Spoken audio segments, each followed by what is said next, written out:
Passar isso para 33 implica dobrar todo o sistema. Só que dobrar um sistema que hoje tem 24% só de matrículas públicas e passar para 40% significa muito mais do que dobrar, né? Mas temos as estaduais e outras formas de instituições públicas para crescer. Então eu acredito que a gente vai continuar crescendo e precisamos balizar essa expansão para que a expansão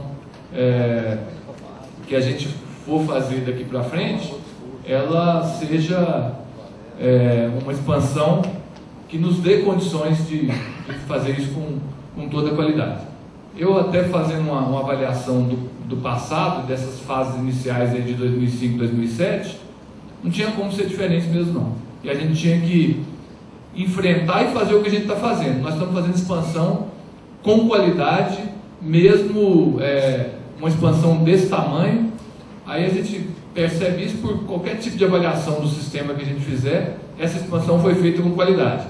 Mas certamente há duríssimas penas, né? Estamos sofrendo muito, todos nós, campus sede, campus fora de sede, estão sofrendo enormemente com essa expansão. Mas ou a gente fazia isso, ou o risco era desaparecer. Então pegamos a oportunidade. Agora, estamos mudando de estágio, né? Saindo de uma política de governo e, quem sabe, conquistando uma política pública para isso. E aí sim, pactuar bem essa forma de expansão daqui para frente. Um risco grave que a gente enfrenta, as interferências políticas, né?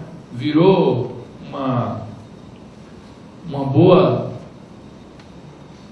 O político que trabalha e banca a expansão de uma universidade, que consegue vincular isso ao seu nome, uma boa plataforma. Então, todo mundo quer colocar campus no seu município, né? O presidente Lula foi mestre nisso, né? Viajava e as pessoas pediam campus, o que é bom, né? Um presidente da República chegar em algum lugar e a população pedir um campus de universidade federal, isso é ótimo para o sistema. Agora, temos que ter cuidado, né? Porque de repente a gente começa a crescer de forma redundante em local que não interessa estrategicamente para o país, deixando grandes vazios, repetindo estruturas por conta de briga política entre municípios vizinhos, e isso já começa a acontecer. Então acho que esse é um ponto que nós devemos ficar muito atentos, né? Quem tem que comandar esse processo são as universidades, junto com o MEC, e de preferência sem a interferência política.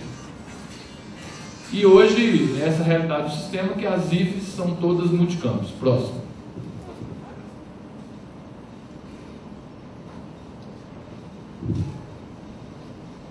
Bom, então, sistema federal, presente e futuro. O que a gente espera? Novos ciclos de expansão. Seja pelo que representa hoje esse sistema, e a qualidade com que tem sido feita essa expansão, mesmo sabendo das dificuldades que a gente tem encontrado por todo o país, novos ciclos virão. O benefício é muito grande, a população está muito carente de termos mais universidades. Nós aqui no estado de Goiás, na UFG, nós ainda temos projetos de expansão para ocupar pelo menos 2 grandes regiões do estado que são completamente desprovidas de equipamentos públicos dessa natureza, que é todo o norte do estado de Goiás e o nordeste do estado de Goiás, que são grandes vazios que não tem campus de universidade federal, né? A região sul do estado, que é essa onde vocês estão, o centro do estado, a antiga capital, cobre, e agora o entorno, né? Nós recebemos um campus na região mais crítica em termos de miséria e em termos de densidade populacional, que é o entorno. Nós estamos recebendo um campus lá no entorno de Brasília, agora fica coberto, né? Mas o norte e o nordeste do estado ainda são grandes vazios. Então, a gente espera certamente novos ciclos de expansão a partir agora já de 2012, quem sabe, né? Nesse modelo que o o MEC vem propondo, inevitavelmente os campos passarão a ser mais temáticos, né? Nessa relação, por exemplo, 18:1, nós estamos trabalhando, e o Conselho Universitário da UFG vai avaliar no início do ano a nossa proposta para os campos que nós recebemos, que é um no entorno, né, do Distrito Federal, que é o município de Cidade Ocidental, e o outro na Grande Goiânia, que é o município de Aparecida de Goiânia, que é um município com 500 mil habitantes. Cada um desses campos vai ser construído em torno de um tema, né? Aparecida de Goiânia, pela proximidade de Goiânia, e Goiânia ter a Universidade Federal com todas as áreas do conhecimento, deve ser um campo voltado para as engenharias. E Cidade Ocidental, um campo voltado para as licenciaturas. Nós temos ali mais de 1 milhão de pessoas no entorno do Distrito Federal, onde há uma carência enorme de formação de professores. Eu estou ilustrando isso porque é uma realidade que nós vamos conviver, né? As universidades serão multicampos e os campos provavelmente serão temáticos daqui para frente, campos de porte um pouco menor do que, por exemplo, o campus Catalão aqui, que são 20 cursos com todas as áreas de conhecimento, como é Jataí, né? O diretor está aqui também, que é o outro campus que a gente tem de grande porte aqui em Goiás. E temos um outro campus, que é o campus Goiás, que o professor Gonçalo está aqui, que é um campus ainda muito pequeno. Esse sim precisa de expansão para se consolidar até como campus, porque hoje tem ainda apenas 3 cursos de graduação funcionando. Bom, então as IFES serão multicampos, as universidades serão grandes, né, como já o são. O MEC insiste em comparações das nossas universidades a partir de parâmetros internacionais, né? O reitor Pedro sabe disso. A OCDE, agora a relação aluno-professor da OCDE é o que pauta as discussões no MEC. Não sei se o professor Nelson vai entrar nisso na apresentação dele, mas ele fez uma apresentação na semana passada para nós na Andifes, em que desmistifica muito isso. Você estava lá, né, Pedro? Nós já estamos, aliás, acima da média da OCDE, o Brasil, né? Eu acho que não é nem um pouco justo querer que quem tem a responsabilidade pelo referencial de qualidade do sistema seja cobrado pela média da OCDE. Nós somos uma parte do sistema, a parte onde tem a maior concentração intelectual do sistema. Nós temos um papel diferente dos demais. Então não pode pensar em parâmetro da OCDE para nós. Pode cobrar do Brasil, sim, né? Pode cobrar do Brasil o parâmetro da OCDE, mas cobrar das universidades, não. Mas, só para ilustrar, né, os estudos do professor Nelson aqui, ele traz que o Brasil já está 17,9, a média da OCDE é em torno de 13 ponto alguma coisa, e o sistema federal nosso é mais ou menos da ordem de 12,7. Quer dizer, eu acho que a gente talvez tenha até espaço para aumentar um pouco, mas eu acho que 18 não seria a média nossa não, a meta nossa não.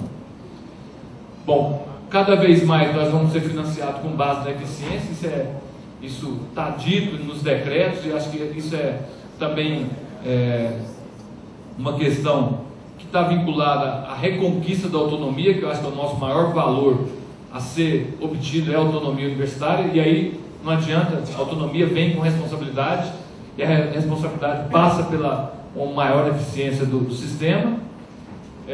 E aqui, eu gosto de falar desse último item aqui. Nós saímos daquela fase de defesa, e hoje nós estamos sendo provocados a assumir novas funções. Então, universidades como agentes de desenvolvimento do Estado. Eu acho que nós temos que estar muito atentos para isso. Nós vamos ser cada vez mais cobrados por essas novas funções. Então, é nessa conjuntura que a gente insere a interiorização, né, os campos fora de sede, né, a inserção com o município, com o Estado, com as empresas, a inovação tecnológica, relação com os movimentos sociais. E eu não tenho dúvida nenhuma que é isso que vai fazer, é o reconhecimento da sociedade que vai fazer que essa política de governo possa evoluir para uma política de Estado. É essa a nossa inserção com a sociedade. Próximo, Nelson. Bom, fazendo uma análise rápida aqui dos sistemas em termos de ameaças e pontos fortes, então eu já falei de quase tudo isso daqui, né? Ameaças, falta de autonomia. Essa é a nossa briga eterna. E a gente só vai conquistar a autonomia, né, depois de muito tempo eu me convenci disso. A autonomia não vai vir por decreto para a gente, não vai vir por lei. A autonomia vai vir pelo reconhecimento da sociedade. Não tem outro jeito da gente perseguir a autonomia que não seja pelo reconhecimento, porque a gente mexe nos marcos legais aí, a gente conseguiu mexer, por exemplo, no marco legal da nossa relação com as fundações, e a gente acaba entrando num cipoal que chega lá na frente, os órgãos de controle nos dificultam ainda mais a vida. Então, a gente precisa talvez pensar um pouco melhor nessa estratégia nossa para conquistar a autonomia, que é justamente pelo reconhecimento da sociedade, e aí sim a autonomia definitiva que a gente pode ter. Deficiência do quadro de técnicos, eu acho que essa é a pior ameaça assim, do nosso dia a dia, né? O quadro está muito abaixo, só a partir de 2010 que a gente passa a ter o direito de repor automaticamente esse quadro, e pegou a gente numa condição muito defasada. As nossas carreiras estão absolutamente obsoletas, tanto a de técnico quanto a de professor, né? Hoje nós conseguimos atrair bons cérebros para a universidade, fixar esses bons cérebros aqui é uma tarefa difícil, que com relação aos servidores já é uma dificuldade segurar o servidor de nível superior na universidade, a rotatividade é altíssima. Professor nós ainda estamos segurando, mas se essa carreira que está sendo negociada não apresentar uma perspectiva, eu não sei o que pode acontecer. O financiamento é absolutamente inadequado ainda, em função dos novos papéis e da excessiva terceirização e das políticas que nós fizemos, principalmente de inclusão social em todas as universidades. Os recursos do PNAE não são suficientes, nós não temos recursos adequados para a área de tecnologia de informação, então o financiamento ainda não é compatível com aquilo que se espera e que se cobra das universidades. Quais são os pontos fortes, na minha opinião? A dimensão. Então hoje nós não somos mais um dígito nas estatísticas, né? Nós ocupamos uma casa de 2 dígitos pelo menos, e é aquilo que eu falei, se a gente chegar entre 15% e 20% das matrículas, isso é importante, né? A capilaridade que assumiu com quase 250 municípios no país sendo atendidos, dá uma força enorme para a gente, né? São praticamente 1 milhão de estudantes, contando as matrículas à distância no sistema. A singularidade do nosso sistema, né? Não tem lugar nenhum do mundo que tenha um sistema com essas características, né?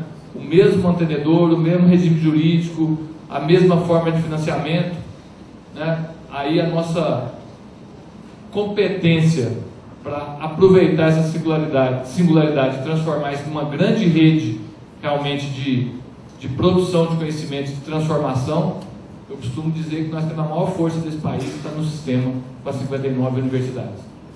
Em função justamente desse último ponto que eu coloquei aqui, a força intelectual, né?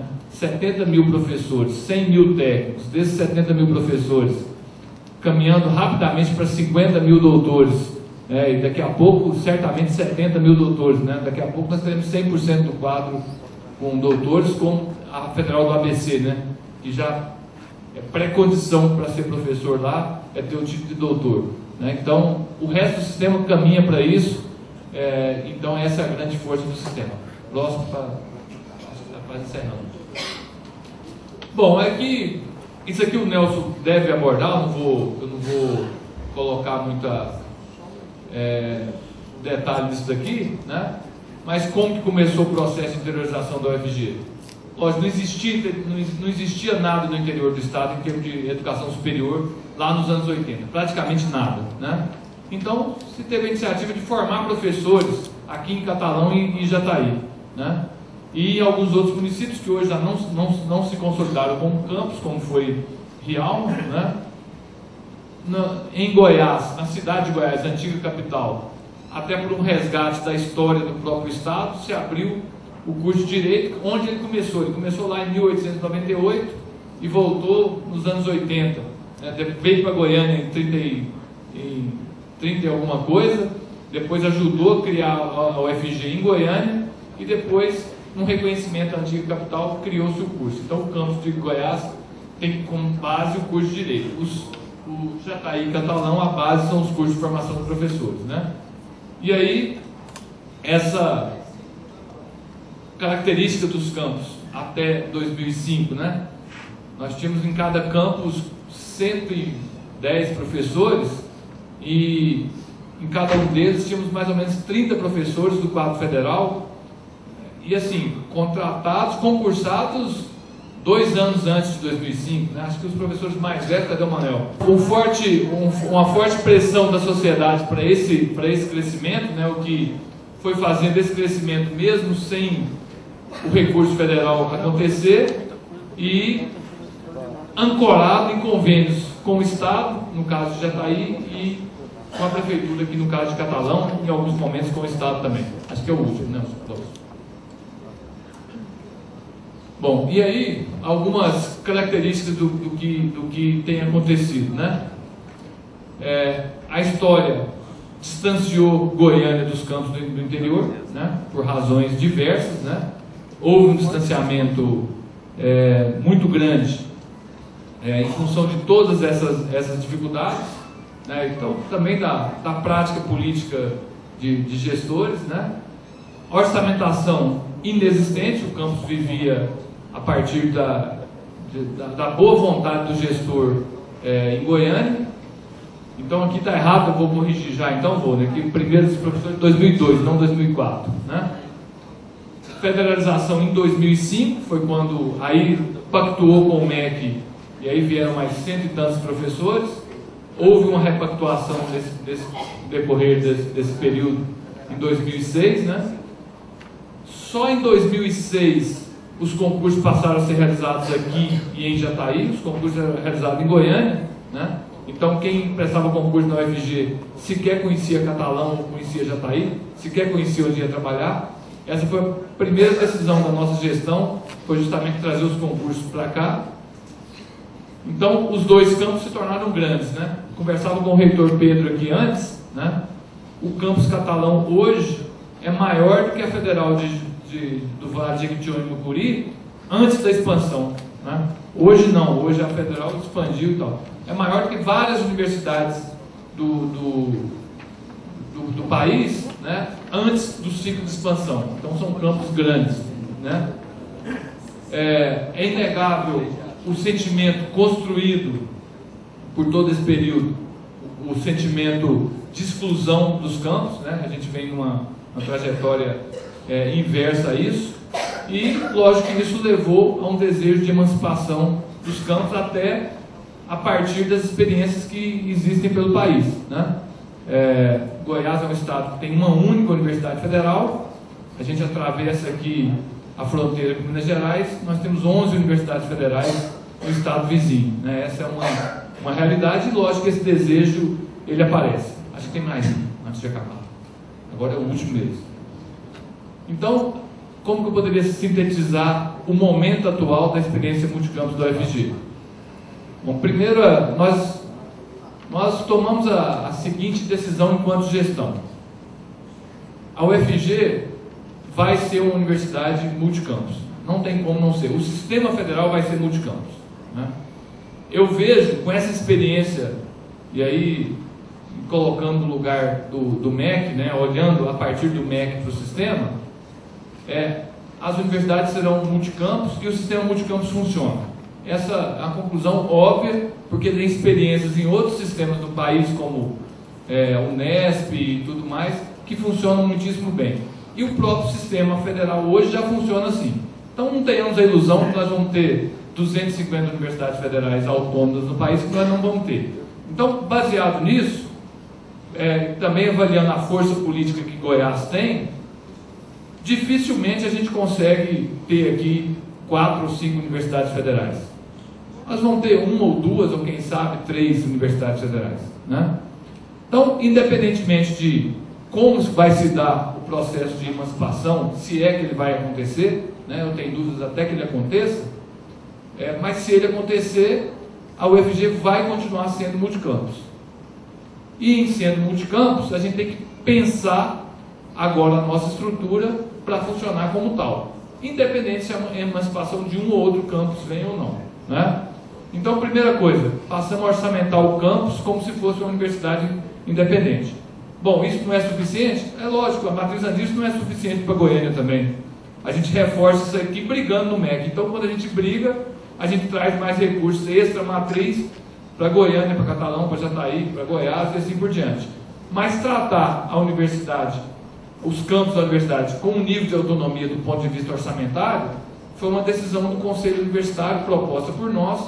Então, nós temos um modelo de alocação de recursos que reproduz a matriz Andifes. Então, o que a UFG recebe pela matriz Andifes, Campus Catalão recebe como se fosse uma universidade independente no sistema.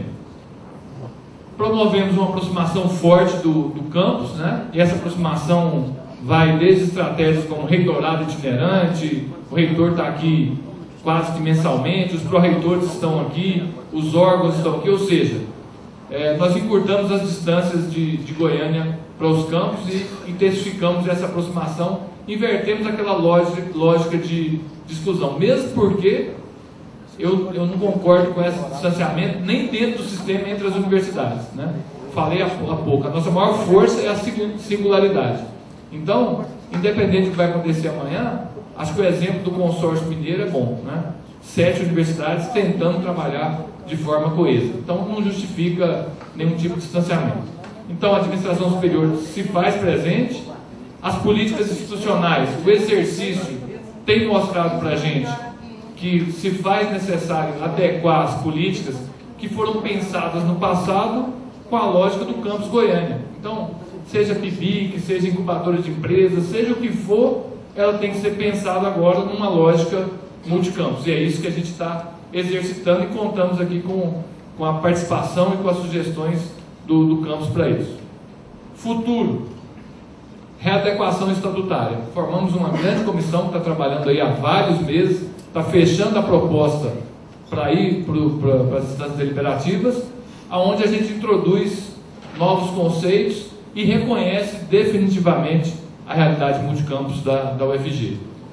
Com a criação de campos regionais, ou seja, dividimos o estado em regiões, em grandes regiões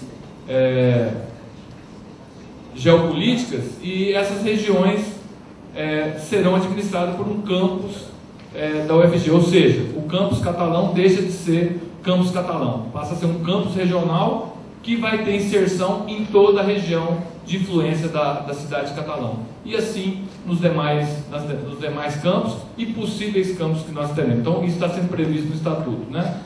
E, lógico, trabalhamos fortemente com a consolidação acadêmica, com a criação de mestrados e doutorados, preparando, né, uma possível emancipação. Eu acho que o caminho da emancipação é consolidar a qualidade acadêmica dos campos. Só passei, eu achei que acabou. Bom, não, essa aí, vou deixar o Nelson vai falar sobre o que a gente está pensando em mudança estatutária e entra um pouco nesse slide seguinte aqui. Então, eu queria trazer um pouco dessa contextualização até para que a mesa também possa refletir a partir dessa análise aí, vocês também, como deve se dar a expansão nos próximos